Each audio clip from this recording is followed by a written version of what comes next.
welcome back. Today I'm going to be doing another tag video with you. I really enjoy these videos. I like doing them. I like watching them. So yeah, I'm doing another one. This particular tag is by Smoky Glow. I will leave her information in the description box below, her channel, as well as the video that she initially did on this. This tag is called the Small Creator Tag. I think I fit in that. Maybe micro creator? There are 14 questions in this tag, so let's get started. So the first question is, how many years have you been on YouTube? And I haven't even been 1 year yet. I started in February of 2018, and that was my first video. Number 2, what was your first video about? And my first video was an empties video. Number 3, who is your dream collab? I was thinking about this and I'm not sure. You know, there's two ways to look at this, and I know people were answering both, so I'm going to kind of do that too. There's dream collab as in like with another brand, or there's dream collab with another creator. So for me, as far as another brand would be, or creating something with a brand, I don't really have any desire to do that. I think you're kind of setting yourself up for disappointment a little bit, just because you're going to work your heart out, you're going to put, you know, your blood, sweat, and tears and all that kind of stuff into it, and then someone's going to come by and be like, this is crap, this is garbage, and even though you think that it was so great. And that's just something I don't think I want to put myself into. I just don't have any desire to run out and collab with a makeup brand and put my name on something, and I just don't even have an interest in it. I don't even really have an interest in it, even to think about the other end of it, with, you know, people coming for you after you make it. I just have no desire to make anything like that. One thing I would collab on someday, if it ever kind of, you know, came my way, was I'm 5'1.5" and I'm a chubby girl, and it's hard to find clothes for the petite chubby girls. Usually if you go to a petite section, it's petite all around, not just in your height. And then if you go to the plus size section, it's plus size for everything, including your height. So I always have that problem. So if I could collab, I'd want to make something for like the petite chubby girls. The short girls, you're kind of chubby. That's what I would do. My dream collab, as far as another creator here, I would love to even just like meet up with a bunch of these Canadian creators that I know. I did a video on my favorite Canadian YouTubers. I will link that in the cards here. I think if I could do one with any of them, I'd be super excited. But for me, I don't have anxiety, but when I think about, you know, reaching out to someone, it just kind of like, nope, not gonna do it. I just have this fear in me to actually initiate something. If someone came up to, you know, I used to think I wouldn't do it at all because the thought of it just kind of freaked me out a bit, but then when I like sat down and I thought about it, I'm like, okay, a collab in itself is not hard, you know. You communicate with someone, you figure out what you're gonna do, and then you film it. You know, there isn't much more to it than that kind of thing. It's not that complicated, but the actual reaching out to someone and doing that, I think I'm afraid of the rejection kind of coming from that. So I haven't done that yet. I don't know if I'll ever get to the point where I will reach out to anyone. But yeah, my favorite ones would be any of my Canadian group here that I like watching and have been getting to know and that sort of thing. What would it mean to you to make it on YouTube? And I think I'm enjoying just the journey in itself. I'm not looking to make anything out of it. I think to be recognized by a brand or that sort of thing would be kind of cool, and I would feel like I've kind of reached a certain status. Not necessarily like putting myself above anyone or anything like that, but I think in my mind that would be it. But I'm just kind of enjoying the journey. There isn't really I'm making it or anything like that for me. It's just kind of chugging along and do what you're doing. Number 5, what is your end goal on YouTube? And again, that kind of just goes along with, I'm just kind of on it for this journey. I enjoy doing it. I'm not looking to be famous from it. I'm not looking to even make money from it or anything like that. I just genuinely enjoy being on here and connecting with other people who enjoy makeup, who, you know, have similar interests as I do, because in my everyday life, you know, they're not quite as passionate as I am about it. I mean, there's a couple that enjoy talking to me about it or asking questions, but for the most part, yeah, you guys, this is where it is. Number 6, what is the hardest part about YouTube? And for me personally, it would be finding time to edit. I have time kind of mapped out, one evening a week where my husband watches the kids and I can film. I usually try to do 2 or 3 videos during that time, and it works out great unless I'm super tired and then I don't get to it. But usually we can work out another evening for me to get to it. But then editing on top of it, that is challenging for me to find the time to actually do the editing. Number 7, what is the best part about YouTube? I think pretty much across the board from all of the videos that I've watched with this tag, they have pretty much said the same thing. It's the community here. It's getting to know other people who have a similar interest as you, getting to know them and commenting and talking to them and building those relationships and those friendships and just, you know, enjoying something and having, you know, carving out this little piece of the internet for you and your friends and getting to know them, and just, even if you don't have anyone commenting on your videos, you know, there's a sense of accomplishment of just putting it out there, especially when you see the views. And I know they say numbers don't count as far as subscribers go. I mean, they kind of do, according to YouTube, but, you know, they say you shouldn't focus on that. But, you know, every time I have another person that hits that subscribe button, I'm just like, hey, someone took the time to do that. Like, they're interested, you know, maybe they won't watch any videos, but for whatever reason they clicked on it, and I don't know, it just makes me a little bit giddy and feel good. But yeah, definitely talking to other creators and other people who are watching my videos and that sort of thing. Yeah, that's the best part. Number 8, what is the funniest comment you've ever gotten? And I'm going to combine this with number 9, which is what is the meanest comment you've ever gotten? And they both kind of go hand in hand for me, and I have 2 videos or 2 comments that kind of are both funny and both kind of mean. So I'm gonna combine those 2 questions together. So for my videos, when they start, I have my intro and I have a little bit of music playing with it, and I think that's on pretty much all of my videos, at least after the first few, once I kind of figured it out in editing. And then I remember I did some sort of makeup type of, I did some sort of look where I was applying makeup on camera, and so I kind of sped up the footage and I added some music to it. And someone commented on it and just said, you know, great video, love, but we don't need lose that awful music or something like that. And I was just like, what music are you talking about? Are you talking about my intro, or are you talking about the music I used during the thing? And I went back and I listened to it on my TV because I'm like, maybe I got the volume way off, because that's one thing that kind of irritates me, is when someone's talking and then they have music and it's super loud, and like I'm looking for my clicker to turn the volume down. You know, my kids are sleeping, don't be loud. I don't want to wake them up, you know. So I went back to that video and I watched it. I'm like, no, the level seems pretty good throughout, so she must just not have liked that music. I'm like, I wonder which one it was. I'm like, well, I really like my intro, so I'm not changing that. And I'm like, whatever. I mean, the music that I had used during the video, I'm just like, take it or leave it. I mean, I didn't think it was that bad. There was that. And then I had another comment in another video, and I had done a Pinterest beauty hacks video. I will link it in the cards here. When I was editing that footage, my first thought was, wow, your brows are good. You have good brow game going on in this video. My next thought was, oh my goodness, Leia, what did you do with your contour on your nose? Because it is awful. Like, did you look at yourself in the mirror before you put it on? So I knew that my makeup was a little off, but I had also felt that my brows looked really good. They were kind of like the saving grace of it.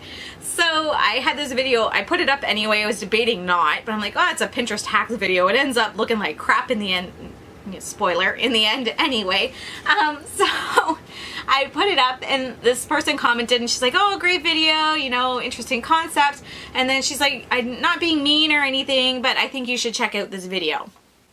So I go and I click on it, and it's a Wayne Goss video, and it's on how about your face and your brows and how to do your brows so that, you know, your face looks right. Sort of, I guess.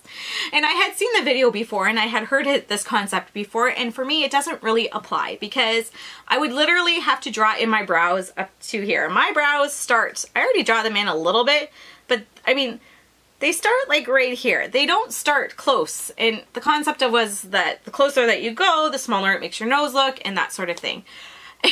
And so I'm just like, I'm not doing that, because that's a lot of drawing in. Like, no. I mean, if someone wants to do that, to each their own, but that is not for me. I like my brows. I thought they were good. And I think I think she saw my brows as being the problem because my contour was off, but it was my contour, not my brows, but that's neither here nor there. But yeah, so she sent me this video and I'm just like, that's kind of mean. Like, even though you're saying you're not being mean. So it made me laugh, both of them, and they were both kind of like done nice, but not, I don't know. Did they need to be said? Probably not. Number 10. What other subject matter could you create a YouTube channel about? And I don't really have a desire to make any other channels, but I have a lot of interest in crafts. I have my new Cricut Explorer Air 2 back here, and I've been kind of obsessive about making things lately on that. I do enjoy like a DIY, shabby chic kind of decor and stuff, so I think I could probably pull something like that off, as well as I do have a slight obsession with my Instant Pot, so I could probably do a channel on that as well. But I have no desire to film those sort of things and whatnot, so makeup is where it's at, but I could have seen myself going in that direction at some point. Number 11, why did you start your YouTube channel? And it was kind of always in me and destined to happen. Ever since I was a little girl, I remember like being in the tub and putting my shampoo in my hair and being talking about it and talking about the lather. And I mean, I'm like 7 years old and doing this, right? Or, you know, as I got older, I remember sitting there putting my makeup on and, you know, I'd be thinking and I'd be talking as I'm doing it and kind of critiquing it and talking about what I'm doing. Long before YouTube. I'm 40 years old. So, I mean, YouTube was not around 33 years ago when I started doing it. So, I mean, I was kind of destined to, for it to happen. I still remember my brother like knocking on the bathroom door. Who are you talking to? Like, go away, none of your business.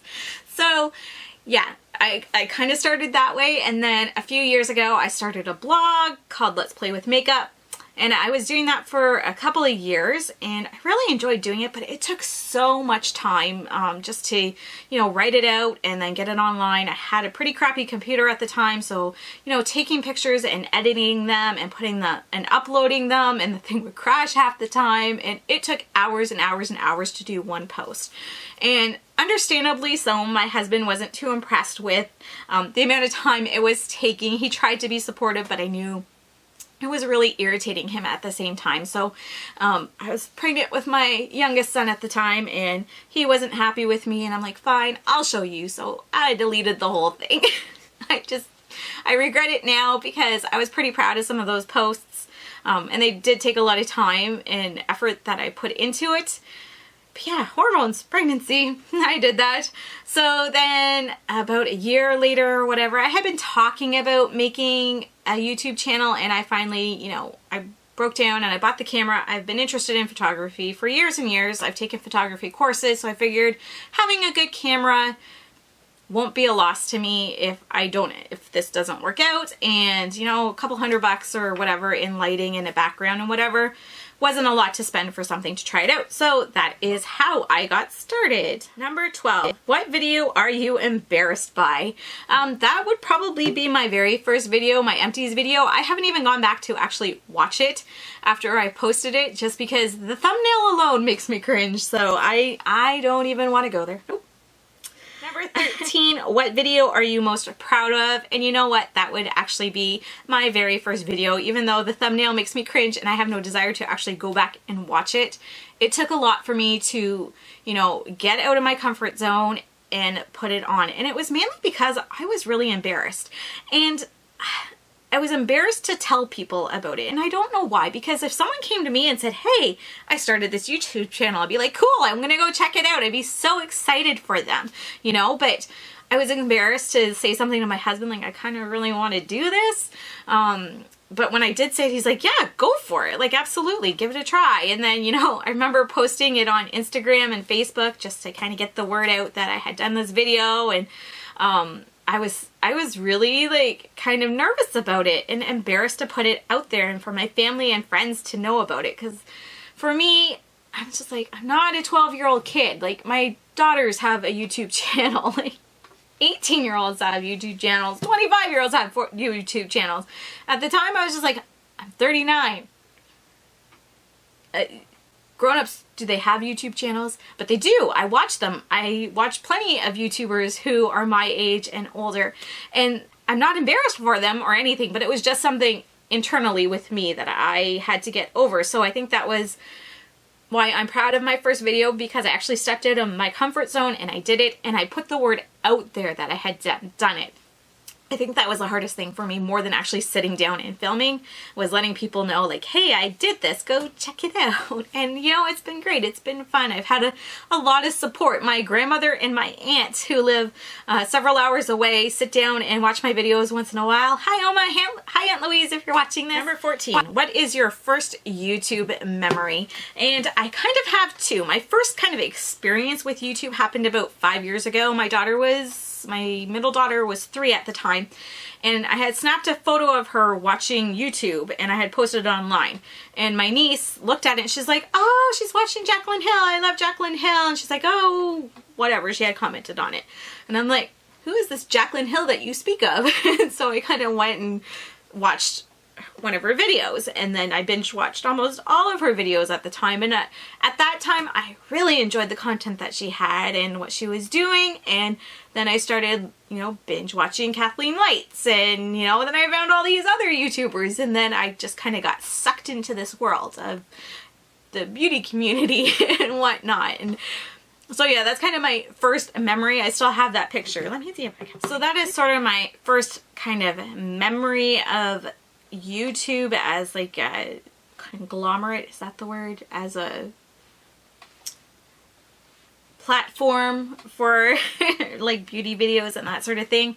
The other memory that I have would be from Kaylee Baute, and I just remember I didn't have a channel yet or anything, and I remember I had liked her Instagram account and she had liked mine back, and then I had commented on some of her photos, and then she commented back, and we just kind of started chit-chatting back and forth just a little bit through Instagram and on her videos and stuff. And I remember thinking, this YouTuber is talking to me, how cool is that? You know, so I do remember that as well. Like, her boys are similar ages to my boys, so we had that in common. And yeah, so that's another kind of first memory I have of like a personal connection to YouTube. That is all 14 questions from this tag. Thank you so much, Smoky Glow, for coming up with these questions. It was a lot of fun. I will leave all of the questions in the description box below. If you make videos and you would like to do this tag, go ahead and do it. I would really enjoy seeing and hearing your answers to this tag. Thank you so much for watching, everyone. I hope you enjoyed this video. If you did, go ahead and give it a thumbs up. Don't forget to subscribe if you haven't already. I hope you have a wonderful day. Take care, everyone. Bye-bye.